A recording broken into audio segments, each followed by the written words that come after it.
Assalamualaikum warahmatullahi wabarakatuh. Perkenalkan, nama saya Anju dengan NIM 0805 128232 8041 dari kelas A1 atau A. Pada video kali ini saya akan menyebutkan unsur-unsur pada peta analog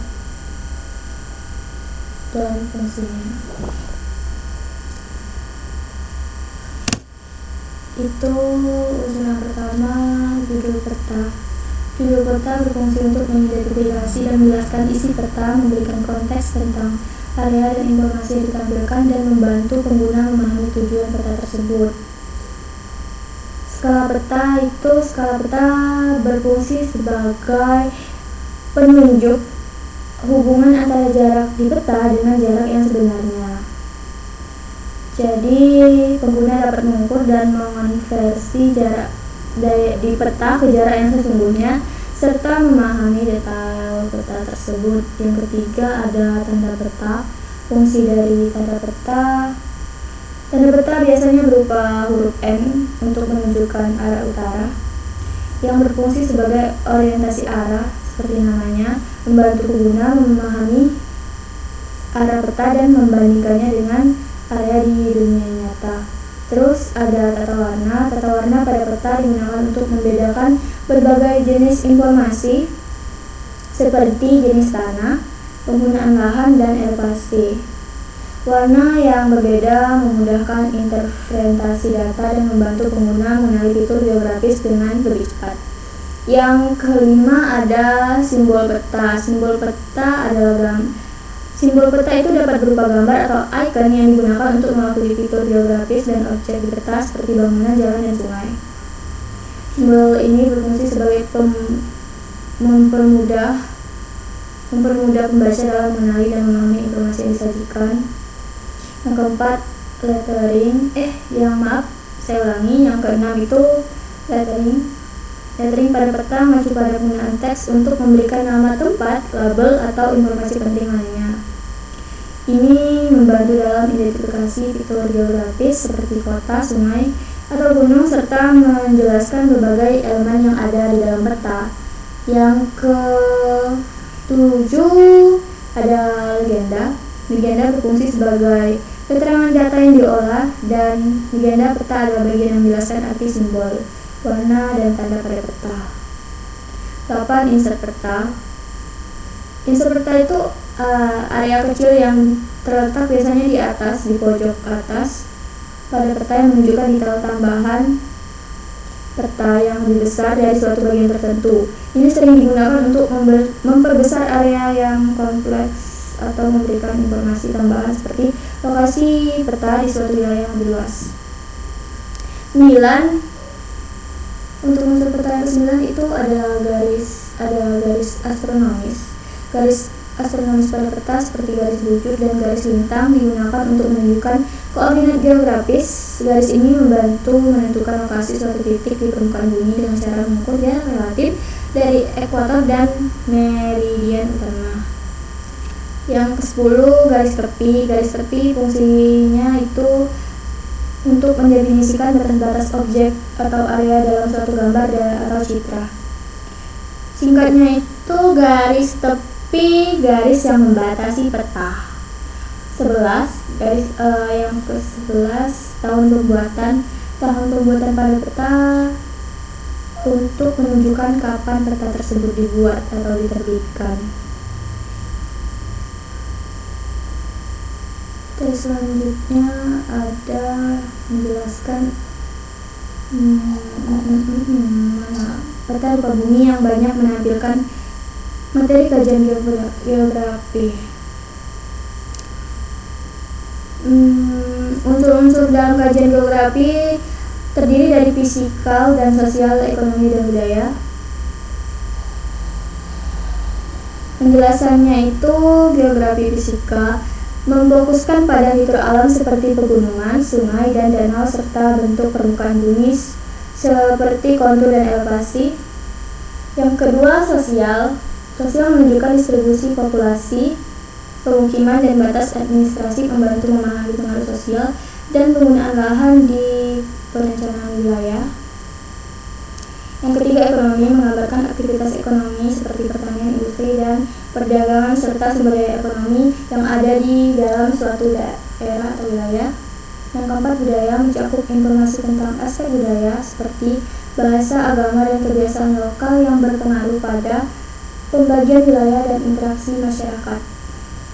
Peta rupa bumi sering menggabungkan elemen-elemen untuk memberikan gambaran menyeluruh tentang bagaimana faktor fisik dan manusiawi berinteraksi di suatu area.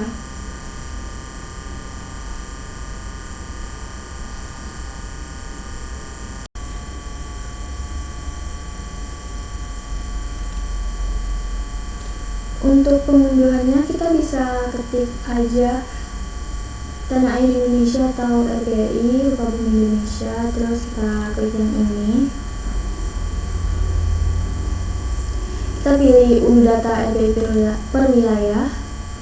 Kalau misalnya belum punya akun, bisa bikin nama akun sama passwordnya. Karena aku udah punya, jadi aku langsung login aja.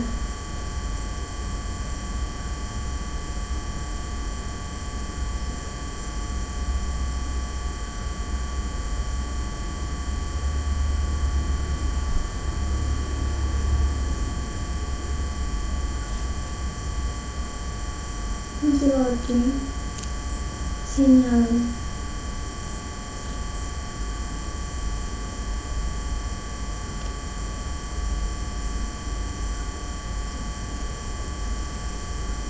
Jadi kalau misalnya udah muncul gambar petanya, itu bisa kita zoom, kita zoom, terus pilih aja daerah yang mau diunduh datanya.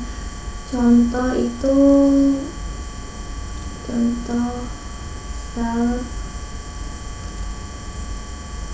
daerah di Pulau Bangka. Ini ada Pulau Bangka, jadi kita klik kiri, terus kita klik yang unduh 25K Bangka SP. Selesai.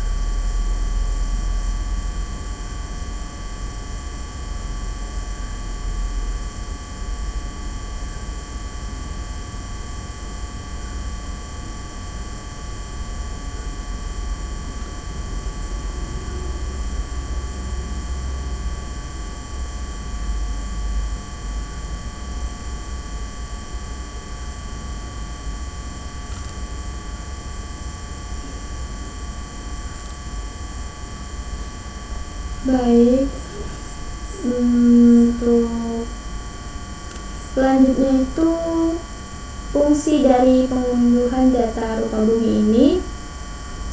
Yang pertama, analisis geospasial, untuk melakukan analisis mendalam mengenai fitur geografi, perubahan penggunaan lahan atau perubahan lingkungan. Yang kedua itu berfungsi sebagai perencanaan wilayah, membantu dalam merencanakan dan pengelolaan penggunaan lahan, infrastruktur, dan pemukiman. Fungsi yang ketiga itu sebagai penelitian dan studi, seperti yang saya lakukan ini. Data untuk penelitian ilmiah, studi lingkungan, dan evaluasi dampak. Yang keempat, pemetaan dan visualisasi digunakan untuk peta tematik, visualisasi data, dan presentasi informasi geografi. Saya ulangi. Fungsi yang kelima, manajemen bencana, membantu dalam perencanaan mitigasi bencana, tanggap darurat, dan pemulihan dengan memberikan informasi tentang risiko dan kondisi wilayah. Fungsi lainnya itu dari kita mengunduh data ini itu kita dapat melihat data stasiun pasut, administrasi AR-nya, sama stasiun CORN, continuously operation referensi stasiun, terus sama ada kita bisa melihat titik kontrol geodesi pada sistem referensi geospasial Indonesia dengan kita mengunduh data ini. Baiklah, yang terakhir adalah kesimpulan pada materi kali ini. Peta rupa bumi adalah kesimpulannya, peta rupa bumi adalah alat penting dalam kajian geografi yang menggambarkan fitur permukaan bumi dari berbagai aspek, baik itu fisik, sosial, budaya, ekonomi maupun lain-lain. Unsur-unsur utama pada peta itu seperti judul peta, skala, tanda arah, sama tata warna, simbol, lettering, garis tepi. Masing-masing itu mempunyai fungsi yang spesifik untuk membantu pengguna memahami dan menginterpretasi informasi yang telah disajikan. Pengunduhan data rupa bumi dari sumber seperti LBI ini memungkinkan analisis geospasial yang mendalam, perencanaan wilayah, penelitian ilmiah, pemetaan, dan manajemen bencana. Data yang diunduh dapat berupa stasiun pasut tadi yang seperti yang sudah disebutkan, administrasi AR, sama titik kontrol geodesinya. Jadi semuanya itu berkontribusi pada pemahaman dan pengelolaan sumber daya serta perencanaan wilayah secara lebih efektif. Saran saya yang selanjutnya itu saran dari saya untuk praktikum ke depannya. Praktikum sudah berjalan dengan sangat baik. Untuk sarannya mungkin terletak pada pelaksanaan praktikum kemarin. Seperti praktikum kemarin itu yang materi kedua, tata analog, itu banyak waktu luangnya, waktu senggang, jadi kayak nggak ada kerjaan, kayak cuma diem tiba-tiba udah selesai gitu.